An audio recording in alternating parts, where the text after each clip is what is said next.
Off screen play சொல்லும்போது ஒரு கதா ஆசிரியர்களுடைய ராஜா அப்படின்னு பாக்யராஜ் சார். அந்த ராஜா இந்த ராணியை எப்படி கவுத்தாங்க?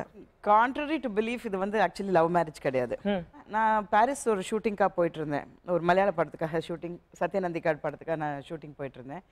ஸோ அந்த டைம் அவர் கேட்காம அடுத்து நான் ஷூட்டிங் கிளம்புறேன், சரி நான் போயிட்டு வரேன் சார்னா, போயிட்டு வாமா, போய் அங்கே போய் ஃபோன் பண்ணு அப்படின்னாரு. நான் எதுக்காக என்னை ஃபோன் பண்ண சொல்கிறாரு அப்படின்னு நினச்சிட்டு நான் 2 நாள் அங்கே ஹோட்டல்லேருந்து தூரமாக ஒருத்தர் வீட்டில் ஷூட்டிங்க்கு.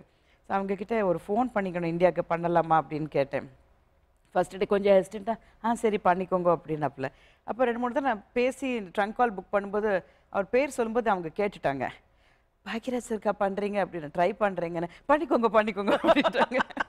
ஸோ நான் பண்ணலைன்னா கூட அவங்க வந்து நாங்கள் புக் பண்ணட்டோமா கால் அப்படின்னு கேட்பாங்க. அப்போ நான் என்னடாப்பா இது இப்படி இருக்கேன் அப்படின்னு நினச்சிட்டு சரி அப்படி 2-3 தான் ட்ரை பண்ணேன். அவர் கிடைக்கல லைனில். அப்புறம் சரின்னு திருப்பி நான் ஒரு கால் போட சொன்னேன். இம்மீடியட்டாக அந்த கால் வந்துருத்தேன். இட் வாஸ் அன்டைம், அதனால டக்குன்னு வந்துருச்சு கால். ஃபோன் பண்ணி நல்லா இருக்கீங்களா, ஃபோன் பண்ண சொன்னீங்களேன்னு. இல்லை ஒன்றும் இல்லை, ஷூட்டிங்லாம் நல்லா போயிட்டுருக்கா அப்படின்னு கேட்டார். போயிட்டுருக்குன்னு. சரி அப்புறம் வந்தப்புறம் பேசிக்கிறேன் அப்படின்னு. அவ்வளோதானா? இதுக்கா என்னை ஃபோன் பண்ண சொன்னேன். பட் அதுக்குள்ள கொஞ்சம் ஒரு ஃபீலிங் இருந்தது. பிகாஸ் எதுக்கு அப்படி ஃபோன் பண்ண. சரி, இட் வாஸ் நைஸ் பிகாஸ் அன்னைக்கு நைட் நின்று பேசிட்டு இருக்கும்போது like it was in my mind. எங்கேயோ நீங்க அது காதல் இல்லைனாலும் எங்கேயோ அது இருந்தது. கரெக்ட். உங்களுக்கு அந்த ஸ்ட்ரைக் ஆயிடுச்சு. there's one something லைக் ஒரு சாஃப்ட் கார்னர் மாதிரி ஆயி போச்சு. ஒரு பல்ப் டிங் எரிஞ்சிருக்கோமே. சரி ஃபோன் கிடைக்காதா, பேச மாட்டோமான்னு ஒரு ஃபீலிங் இருந்தது. பட் அஃப்கோர்ஸ் நான் பிஸியாக இருந்ததுனால அப்படியே விட்டுட்டேன். அப்புறம் ஃபோன் பண்ணி ஏன் நீ பண்ணல ஃபோன் அப்படின்னு கேட்டேன். சரின்னு நான் சொன்னேன், நான் ஃபோன் பண்ணேன் நீங்கள் லைன்லேயே வரல அப்படின்னு. அது ஒரு பெரிய காமெடி நடந்தது, நான் அப்புறம் சொல்கிறேன். ஷூட்டிங் நல்லா நடந்துட்டுருக்கா, ஓகே நாளைக்கு பேசுகிறேன். நான் சொன்னேன் நாளைக்கா அப்படின்னு.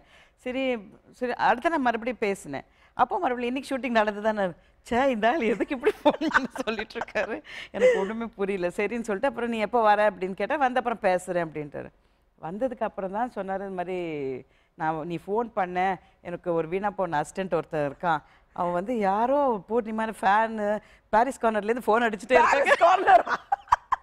பாரிஸ்லேருந்து நான் அவ்வளோ கஷ்டப்பட்டு ஃபோன் பண்ணிகிட்ருக்கேன். பாரிஸ் கார்னர்லேருந்து சார் எனக்கு அதனால தான் உங்களுக்கு தொந்தரவு பண்ணக்கூடாதுன்னு நான் கொடுக்கல ஃபோனை அப்படின்னாரு. வாழ்க்கையோட விளையாடிட்டே அப்படின்னு சொல்லி சொன்னாராம் அப்படின்னு சொல்லி. But then later on one day he came and asked மாதிரி. உங்ககிட்ட கேட்டாரா வீட்டில் கேட்டாரா? எங்கிட்ட கேட்டார். நான் வந்து சொன்னேன் I was totally taken aback. I didn't expect it. அப்போ திடீர்னு அப்படி கேட்பார் அப்படின்னு நான் சொன்னேன், எங்கள் அம்மாட்ட கேளுங்களேன் அப்படின்னு.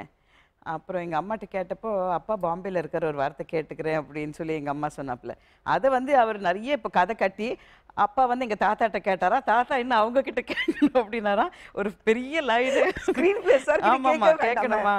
ஸோ நான் ஆக்சுவலி எங்கள் அம்மாட்ட கேட்டேன். எங்கள் அம்மா வந்து அப்பாட்ட ஒரு வார்த்தை சொல்கிறேன் அப்படின்னு தான் சொன்னாப்புல. அதை வந்து அவர் வளர்த்தி என் தம்பிகிட்ட கேட்டாராம், என் தம்பி வந்து தாத்தாட்ட கேட்டாராம். அந்த மாதிரி நிறைய ஒரு பெரிய லிஸ்ட்டே வச்சுருக்காரு. அதெல்லாம் டோன்ட் பிலீவ், அதெல்லாம் ஒன்றும் நடக்கலை.